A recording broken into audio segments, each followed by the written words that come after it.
Salut à tous et bienvenue sur l'Atelier du Savoir. Aujourd'hui, attention, accrochez-vous bien parce qu'on part pour une visite qui va complètement vous retourner le cerveau.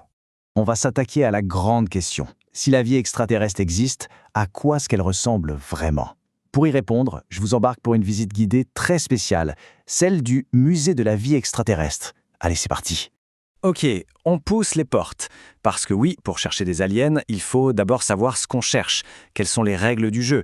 Et comme dans n'importe quel musée, on commence par le hall d'entrée, là où sont affichées les bases. Et voilà la règle numéro 1, la plus fondamentale. Peu importe à quel point une forme de vie peut nous sembler folle ou exotique, elle est obligée, comme nous, d'obéir aux lois de la physique et de la chimie. C'est non négociable. Tout ce qu'on va voir aujourd'hui part de ce principe.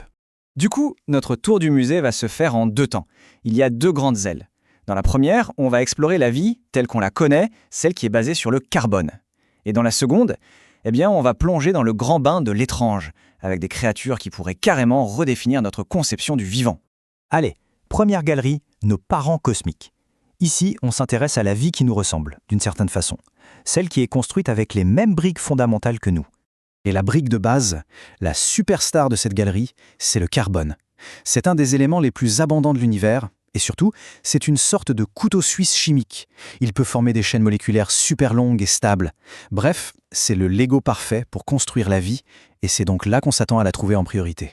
Et attention, rien qu'en restant sur cette base de carbone, les possibilités sont déjà vertigineuses. Des scientifiques ont calculé qu'il existe plus d'1 million d'alternatives possibles à notre molécule d'ADN. Plus d'1 million! Vous vous rendez compte du nombre de variations de vie que ça représente? C'est juste dingue! Du coup, ça nous amène à la question logique. D'accord, la chimie de base est peut-être la même, mais est-ce que ça veut dire que les aliens nous ressembleraient, qu'on tomberait sur des humanoïdes avec 2 bras et 2 jambes? Eh bien pour répondre, il faut parler d'un concept génial, l'évolution convergente. En gros, c'est l'idée que la nature a ses tubes, ses best-sellers, et qu'elle les réutilise dès qu'elle peut. Sur Terre, par exemple, l'œil, le vol ou la capacité de voir avec le son sont apparus plusieurs fois de façon totalement indépendante. La grande interrogation, c'est donc, est-ce que ce phénomène pourrait se produire à l'échelle cosmique? Sur une autre planète aux conditions similaires à la Terre, est-ce que l'évolution arriverait aux mêmes inventions? Prenons un exemple concret, les plantes. Imaginons une planète qui orbite autour d'une étoile plus chaude et plus bleue que notre Soleil. Là-bas, pour faire la photosynthèse, la végétation ne serait probablement pas verte, mais plutôt rouge ou orange pour se protéger de cette lumière intense. Et à l'inverse, autour d'une petite étoile naine rouge beaucoup plus froide, les plantes seraient sans doute noires, carrément noires, pour capter le moindre petit photon de lumière et survivre. Mais le plus fou, c'est qu'on n'a peut-être même pas besoin de voyager si loin. Certains scientifiques pensent que la vie primitive sur Terre était violette. Avant la chlorophylle verte, un autre pigment, plus simple, aurait pu dominer. Ça pourrait vouloir dire que le violet est une couleur de base pour la vie dans l'univers. Incroyable, non? Bon, on a fait le tour du familier. Préparez-vous. On passe maintenant dans la 2e aile du musée, l'endroit où les choses deviennent étranges. Vraiment, vraiment étranges. Oubliez tout ce que vous pensiez savoir. Alors, si le carbone n'est pas la seule option, qui est le concurrent numéro 1? C'est le silicium. Il est juste en dessous dans le tableau périodique.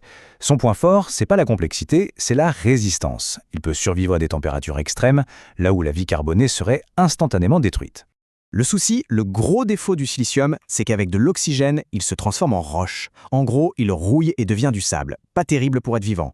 La solution, c'est donc de vivre dans un monde sans oxygène, comme sur Titan, une lune de Saturne, avec ses rivières de méthane liquide. Le résultat, on pourrait y trouver une vie au métabolisme hyper lent, presque figée, avec des cycles de vie de plusieurs millions d'années. Et si ça ne vous paraît pas assez fou, certains scientifiques ont carrément imaginé une vie à base de silicium qui pourrait exister à l'intérieur de la roche en fusion. Oui, dans le magma d'un volcan. Et pourquoi s'arrêter là? On peut aller encore plus loin. Et s'il existait de la vie faite de pur plasma, comme dans les étoiles? Des simulations en laboratoire ont montré que des poussières cosmiques, dans un plasma, peuvent s'organiser spontanément en double hélice, comme l'ADN, et se répliquer. Mais l'idée la plus ahurissante de toutes, c'est sans doute celle-ci. De la vie à la surface d'une étoile à neutrons. Des créatures faites de matière nucléaire hyper dense qui vivraient des millions de fois plus vite que nous. Une civilisation entière pourrait naître, prospérer et s'éteindre dans ce qui, pour nous, ne serait qu'une fraction de seconde. Ça donne le vertige. La visite est presque terminée, mais il nous reste une dernière galerie à voir. Et c'est peut-être la plus importante et la plus probable. Celle où l'évolution biologique cède sa place à autre chose. Bienvenue dans l'aile de la vie artificielle. Parce qu'il faut y penser, la vie n'est pas obligée de rester biologique. Une civilisation suffisamment avancée pourrait décider de transcender ses limites, de devenir synthétique. Une vie mécanique pourrait vivre n'importe où, même dans le vide spatial. Elle évoluerait de manière exponentielle et pourrait coloniser la galaxie entière en un temps record. Et tout ça me rappelle une citation que je trouve incroyable, de l'écrivain Loren Eiseley. Il a dit « On ne se rencontre vraiment soi-même que lorsque l'on croise son reflet dans un œil autre que celui d'un humain. » Après ce voyage, cette phrase prend vraiment tout son sens. Alors, c'est ça la question finale. Le jour où l'humanité fera enfin cette rencontre, quel reflet trouvera-t-on? Celui de lointains cousins basés sur le carbone? Celui d'une étrange forme de vie en silicium? Ou peut-être le reflet froid et parfait d'une machine? Si cette exploration vous a plu, explosez le bouton like, partagez-la partout où vous pouvez et bien sûr, abonnez-vous pour ne rien manquer des prochaines aventures. Dites-moi dans les commentaires, selon vous, quelle forme de vie extraterrestre trouvera-t-on en premier? J'ai super hâte de lire toutes vos théories, je lis absolument tout. Allez, à très vite.